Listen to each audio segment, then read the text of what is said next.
Mr. Chowdhry, a lot of press has come out about China's involvement in Africa, but obviously another one of the big Asian giants is India, both from a government and private sector perspective.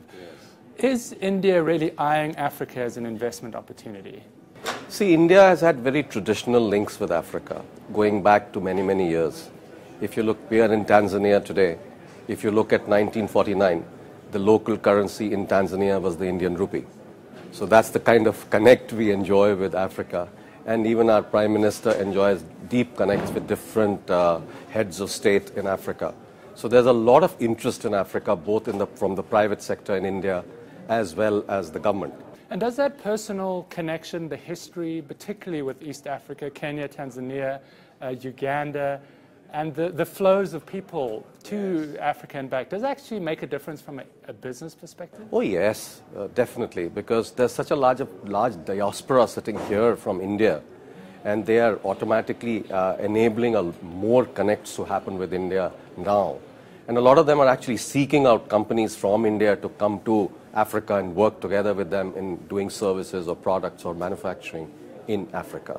So I think there's a tremendous amount of interest. And what could Indian companies gain by working in Africa? I mean, it's obviously money is the ultimate aim, but what specific can they get from Africa? I think it's a question of a billion Indian people and a billion African people. And the problems of India and the solutions of India are absolutely the same as Africa. So if you actually create products for India, they can definitely be sold into Africa.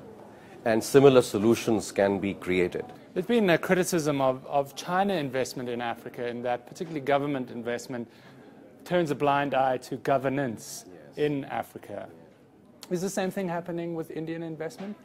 Actually, Indian investments are quite different. For example, lots of companies from India are actually setting up manufacturing here for automobiles. So there's a lot of stuff happening like that here. Plus, they're participating in a lot of ways with various African companies in forming joint ventures. We're not just looking at extracting stuff and taking it away. Our whole objective is partnering. And that's really, I think, what the African governments and African companies really like about India. Our approach is very different. What is trade in general used to be seen as a north-south trade. Africa was providing raw materials and lightly manufactured goods for the European Union and America, and